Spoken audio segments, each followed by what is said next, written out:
Cette démarche VAE, c'était uniquement à titre personnel, en fait, dans un premier temps, parce qu'en fait, j'avais toujours eu regret d'avoir arrêté mes études trop tôt.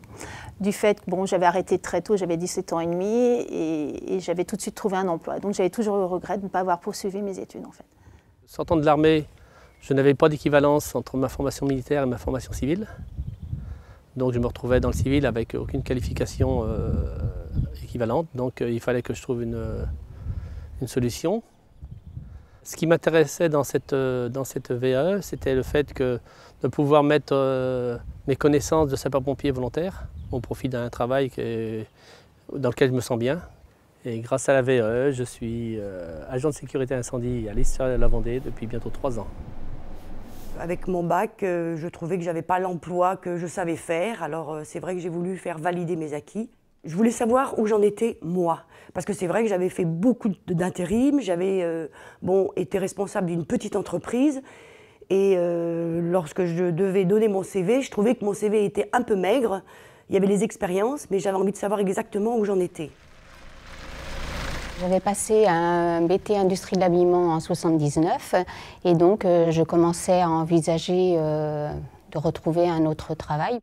Et donc en consultant les offres d'emploi, je me suis aperçue que je répondais à tous les critères, si ce n'est que je n'avais pas le BTS. Donc c'est vrai que j'avais formé par exemple des collègues qui avaient un BTS et qui avaient moins d'expérience que moi, moins de savoir-faire. Et donc je me suis dit que pourquoi pas, il suffisait peut-être de peu de choses pour que moi aussi j'obtienne ce diplôme. J'avais affaire à des gens, mes collègues, qui étaient tous diplômés, qui avaient un BTS tourisme. Moi, je n'avais pas de bagage propre à cette branche d'activité.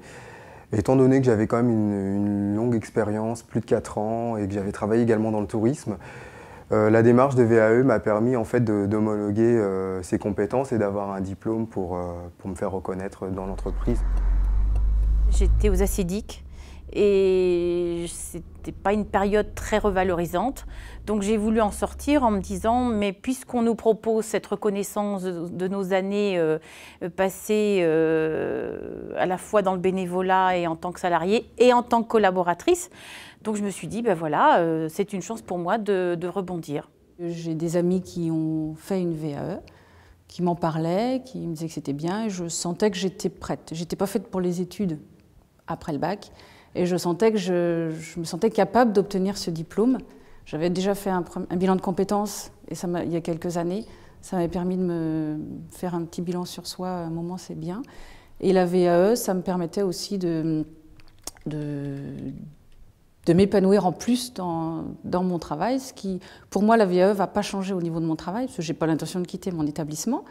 Mais c'est un petit plus personnellement et au niveau du travail.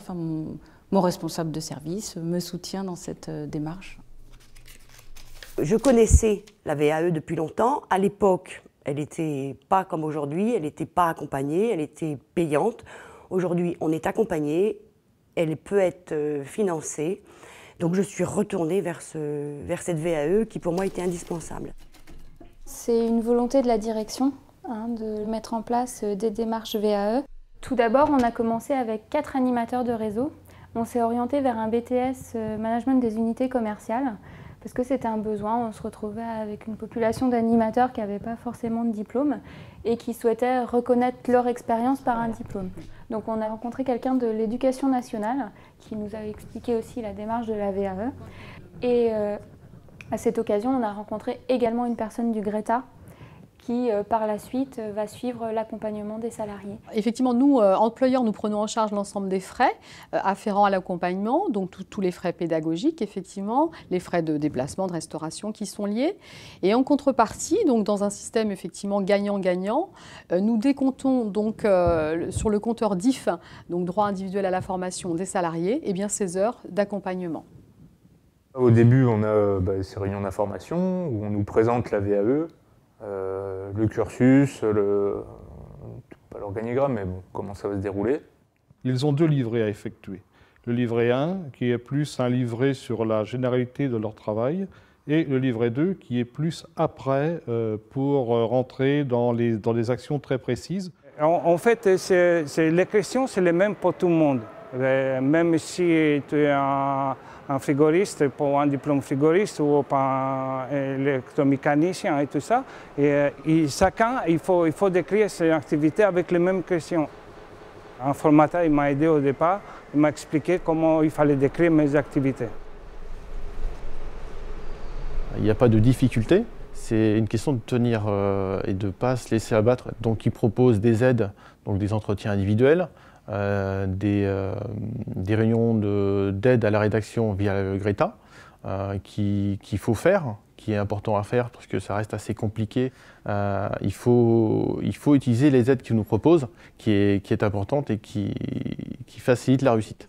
Compétences pour pouvoir... En fait, on nous prépare aussi à passer devant le jury, parce que je sais que moi, la personne qui me suivait m'a fait un bilan les questions qu'on allait me poser. Et en fait, ça nous prépare beaucoup en fait, justement à être devant le jury, quoi. On nous a bien expliqué qu'un jury, c'est fait de professionnels. Donc, c'est professionnel à professionnel. On m'a simplement redemandé d'expliquer quelques points par rapport à mon dossier. Les difficultés étaient plutôt de l'ordre rédactionnel. C'est vrai qu'un dossier, c'est un dossier qui est complet, qui est long à rédiger. Il fallait trouver quand même des tournures de phrases qui soient adaptées et qui puissent bien répondre aux questions, puisque ce dossier reprend en fait des éléments qui peuvent être comparés à un diplôme passé en examen. Donc il faut vraiment être pointu. Je pense que pour une personne comme moi, et je dois pas être le seul, qui n'ont pas de qualification particulière, ou qui n'ont pas d'équivalence, qui ont un acquis, qui ont de l'expérience, mais qui n'ont pas de certificat qualifiant, c'est vrai que pour nous, c'est une aubaine, quoi. Ça me permet d'aller vers des formations auxquelles je n'avais pas le droit sans ce BTS. Donc c'est un plus. Donc c'est un plus pour trouver du travail et c'est un plus pour aller plus loin dans la formation. Si il y avait un changement de service ou une envie de changer de travail, j'aurais un bagage un peu plus important que le bac, comme c'est un BTS, pour pouvoir me permettre de chercher du travail ailleurs.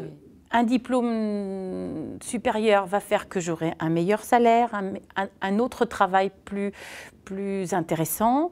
Et par-delà aussi, c'est d'époque, mais une meilleure retraite. Depuis que j'ai obtenu donc ma licence, on va se développer. En fait, on va passer, à partir du mois d'avril, j'ai embauché 2 personnes supplémentaires parce que j'ai donc pu acquérir des véhicules de plus de 3,5 tonnes que j'ai achetés et qui vont m'être livrés justement au mois d'avril.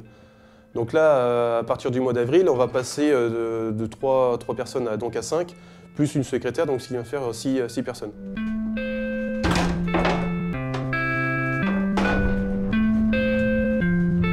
Je pense que ça m'a donné confiance, de l'assurance et puis envie d'avancer encore et encore.